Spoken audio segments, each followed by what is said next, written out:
Okay, so this is Leffe. Okay, go on. And this is me. No idea why I'm doing this, but thought I'd give it a go. I suffer from chronic and severe PTSD, and this activity is one of the very few I can do on my own. I do outside the house, because I'm with the wingman. So I call my wife Colleen my rock, and this little man here is known as my pebble, because he makes me chuckle, gets me out of bed most days, and requires a level of care and affection that I find difficult to give to most others because of what I've been through, which I'll probably come on to at some point in one of these. Leffe! Leffe! That'll be first of many stops filming once I try and recover my dog, who likes to go off into the middle of nowhere. These are my dulcet tones. I have a face for radio, but unfortunately for you, I have a voice for the books, but not the audio variety. So this is one of the things that I do with Leffe most days. I go for a little walk around this field, which is normally not got anyone here, but I see a couple of Leffe targets just over there, which could become an issue, because he's like me. He doesn't play well with others, and he's not a violent dog, he's not a nasty dog, just wants to get over to them and find out what the hell they are, what are they doing, who are they, what do they smell like, like your normal dogs. So I suppose I should give a bit of an intro and say that at the minute I want to remain anonymous, and the reasons for that are sort of those of the legal variety, because there's things ongoing that are a result of what's happened. So for now I'll be anonymous, but Leffe, my amazing wingman and pebble, will be the star of the show sometimes. I recently was medically discharged from the Royal Air Force Police. I managed 22 years of brilliant service, and it was brilliant for the majority. I really enjoyed my time in the service. Got to see lots of wonderful and not so wonderful parts of the world, and met some really great people, and 90% of that I honestly think was a brilliant career. And if it weren't for that, I wouldn't have met my loving wife, who is my reason for life. So I have to give kudos to the Air Force for a lot of what I am now. And even that 10% has made me the person I am now. So the last tour I did was one involving digital forensics and incident response. And for the non-geeks out there, that basically just means, come on boy, good boy. That basically just means that I helped protect computer networks in the MOD from China and from the Ruskies, and from organised crime and other boring entities that no one knows about. But pretty much a dream job for me, because I've been a closet geek most of my life growing up, misspent youth.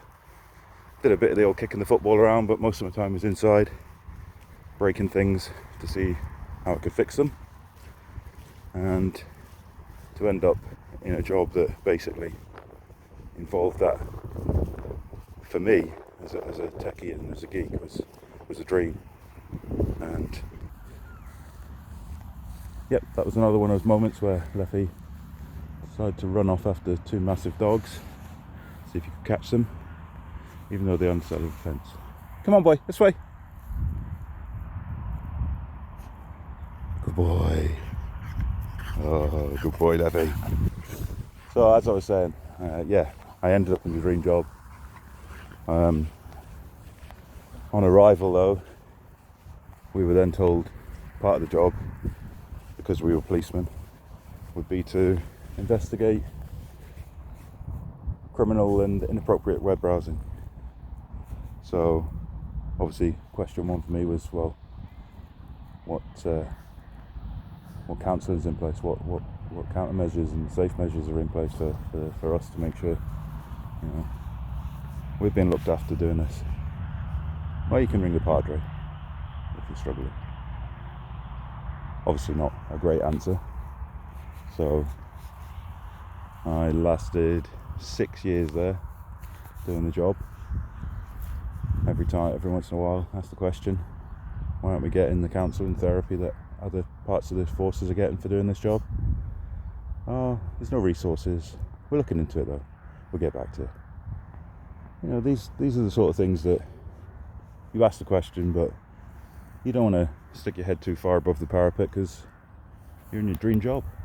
You know, the pressure's there to keep it, especially when my next move was to Civvy Street. So I suppose, in a way, they played on that. They played on the fact that people were where they wanted to be, and they didn't put too much effort into trying to put things in place that would have helped.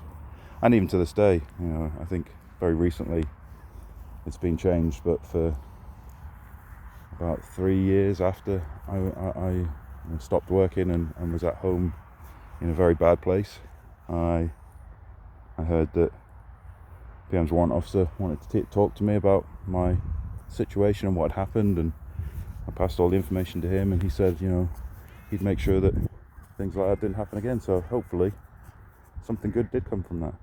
But for me, it was all a bit too late.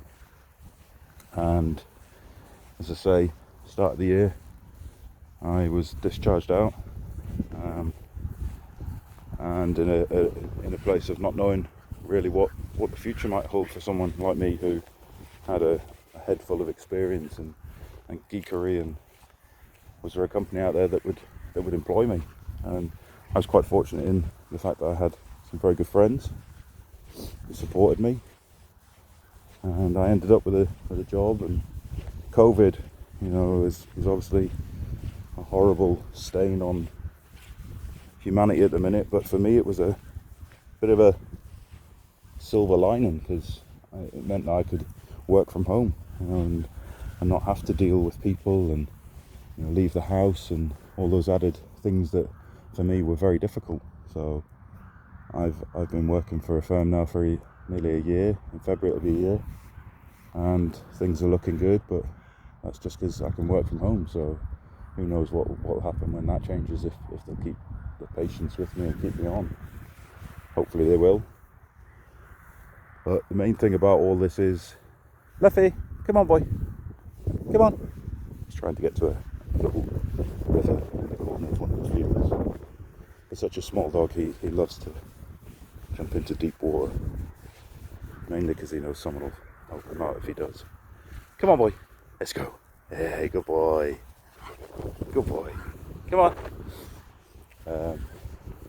Yeah, for me the biggest hurt that came out of all this was the effect it has on other people around me. So my wife Colleen, you know, she's the one who has to wake up in the middle of the night to me screaming or thrashing around, wake up crying, things that I don't know are going on, because I instantly sort of forget what may have caused that.